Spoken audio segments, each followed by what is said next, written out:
Going on in New Jersey, the governor's doing an excellent job, by the way, but how that sprang up. Every decision that we're making is made to save lives. It's really our sole consideration. We want to save lives. We want as few lives lost as possible.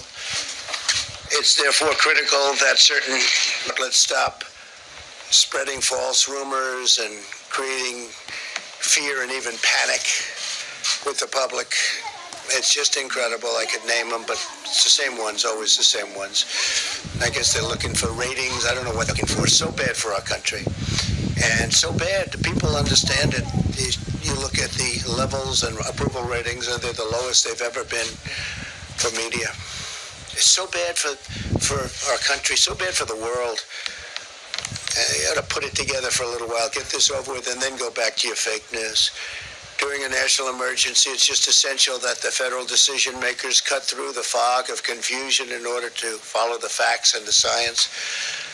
Hospital administrators that we've been in touch with, even in the really hot spots, you know what they are communicating directly with us that their level of supplies are meeting essential needs. And at the current time, they're really thrilled to be where they are. Whenever local shortages are reported, we're asking states to immediately meet the demand, and we're stockpiling large amounts in different areas, and we're going to be discussing that in a little while. But we want distributions to be made on a fair basis. We have to take care of a large country of the country, but no matter where we've been there, and we've been there very strongly. I want to thank FEMA. I want to thank the Army Corps of Engineers. I want to thank our military for what they're doing.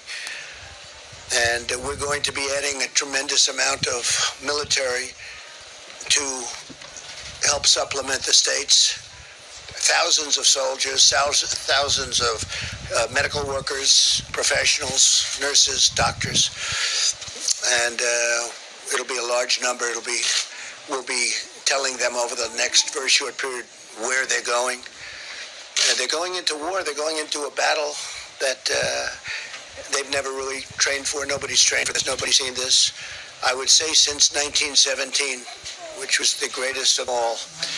The greatest of this type of battle, probably the greatest of them all, right? 1917. Up to 100 million people were killed. In addition, we're working directly with hospitals and existing suppliers and distributors to ensure that those with the greatest need are prioritized. And that need changes. One day it's one state or one locale, one city, and then all of a sudden they're starting to do well. We had some very good reports coming out of the state of Washington, coming out of various parts of California. So areas that we were getting ready to really hit hard, we can now go to other areas. It looks like New York is going to be hit very hard. And Louisiana is just amazing the way it just spread up. And everyone's doing a good job, but they're going to be hit hard. Areas in the country that are not experiencing large-scale infections are requesting supplies beyond what their present circumstances require. And we talk to them, and we tell them, and we explain it, and for the most part, they're good with it. We think we're right. It's very understandable that officials would seek to get the most they can get for their communities. But the fears of the shortages have led to inflated requests. We have some states and areas where they're just asking for far more. I mean, look, we had one state asking for 40,000 ventilators. 40,000. Think of it, 40,000. It's not possible. They won't need that many, and now they're admitting they don't need that many, but we're getting as many as we can to them. Again, nobody's ever seen anything like this in terms of ventilators, in terms of protective equipment and uniforms and outfits.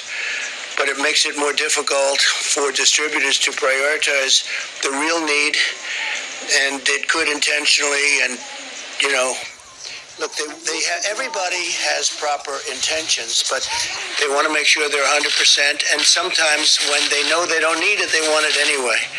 It gives them that extra feeling of satisfaction, but we just can't do that. It's not even possible to think about it. And that's why, and we're a backup.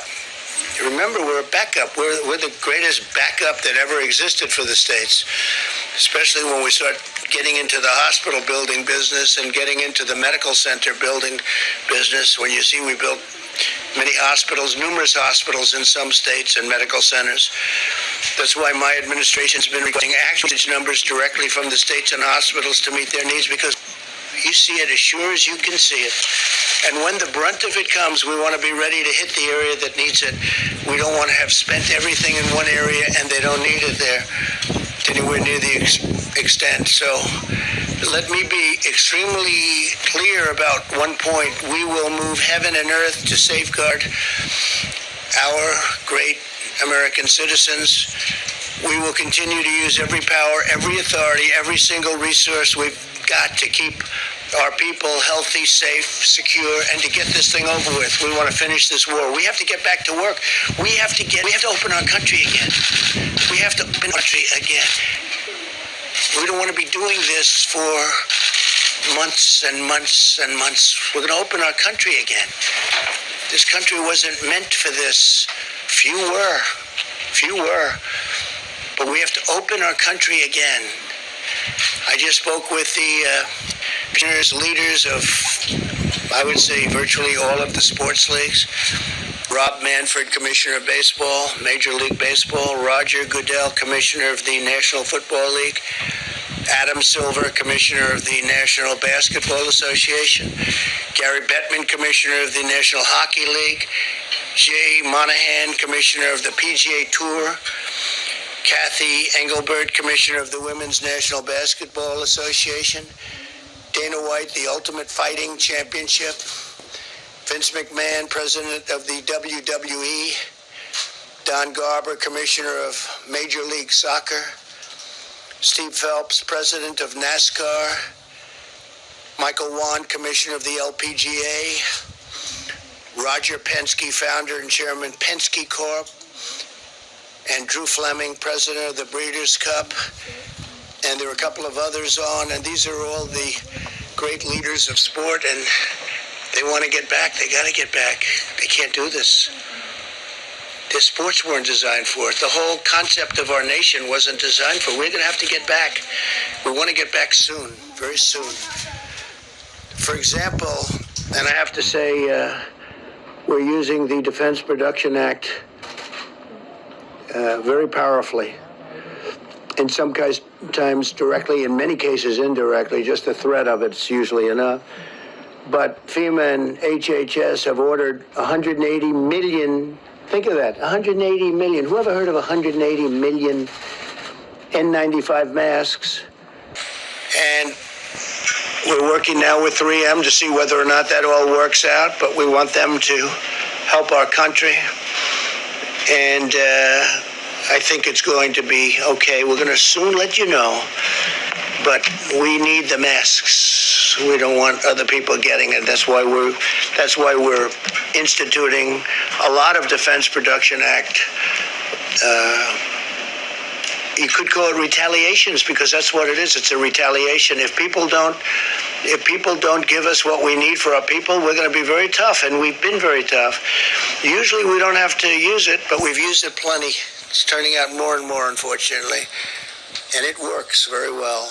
Our supply chain logistics task force, led by Admiral John Polovchek, who's doing a fantastic job, will ensure they're distributed to the healthcare and critical infrastructure workers in the areas with the most pressing requirements. That's the 60 million masks that we're talking about, and the 180 million N95 masks. 180 million, who ever heard of 180 million masks? And this is a incredible thing. A lot of times when we have to stop playing this game, if a governor wants 200 ventilators, and I say, no, we're going to send you 1,000. We think you need more than 200. And then the media meets with the governor, and they say, oh, you got more? Well, it's not enough. The president should have sent more. So he's asking for 200. We give him 1,000. They say, how's the president doing? He should have given more, because that's politics. That's politics. And that's unfortunate, because we can't play that game. And, that's one party doing it, and the other party's happy. But they're all really happy because they should have been doing this work themselves for a long period of time. Many of their cupboards were bare. With respect to the ventilators, FEMA and HHS continue to monitor the data on an hourly basis. We're provided by the states in order to most effectively target the distribution of supplies. We've been asking states to provide us with daily updates on the number of ventilators and their utilization rates, because some states have more ventilators than they need. They don't even like to admit it. They'll admit it when everything's over, but that doesn't help us very much. This data is vitally necessary so that we can ensure ventilators are getting to the right place at the right time. FEMA, HHS, DOD are developing resources within the next 24 hours. They will have a whole different set of criteria. Every day it's different criteria. Every day this horrible, invisible enemy changes a course. It changes course. If you were fighting the normal fight, you know what's happening. They hit one, they hit another state, they hit areas that you didn't expect, but we're watching it and we're capturing it. Our goal is to stay several days ahead of the needs in each state, but we can only do that if the cities and states utilize real-time local knowledge to provide timely and precise data about actual usage. So we have to be able to do that. And if a state has ventilators, as an example, that they know they're not going to need, they should give them over and we should move them with the other ones. We have now 10,000 in our pipeline and stockpiled 10,000 close. And we're moving some into New York. So we're going to need some additional. We're moving some into New York City and state separately.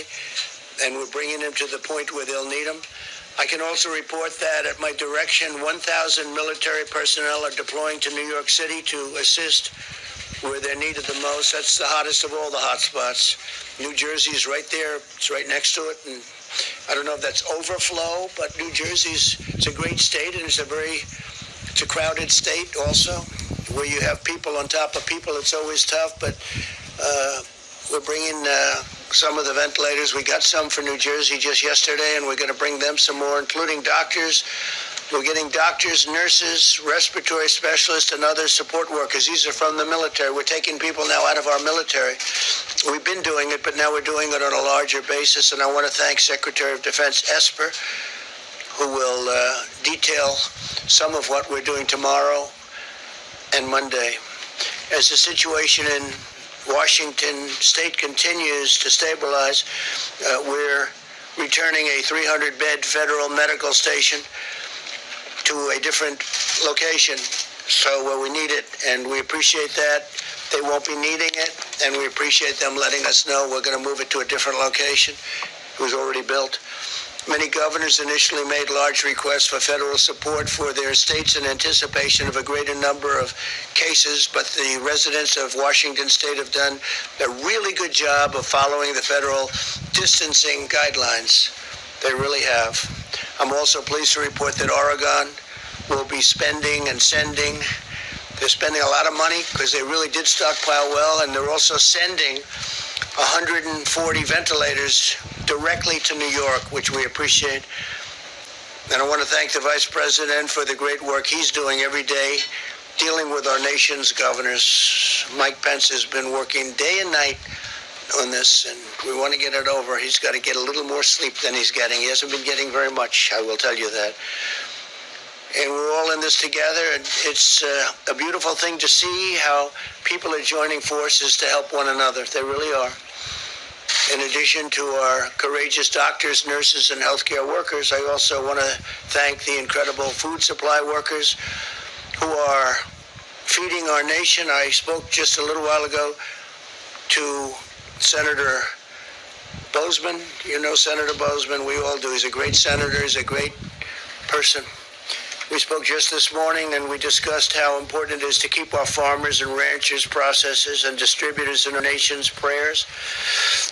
And I want to thank the senator for the incredible job he's been doing. And a lot of the senators and congressmen and everybody's working very hard. My administration is working very aggressively to pioneer new medical countermeasures to treat and prevent infection. Working on a lot of things. We must utilize our nation's scientific brilliance to vanquish the virus. We have to vanquish the virus as quickly as we can, because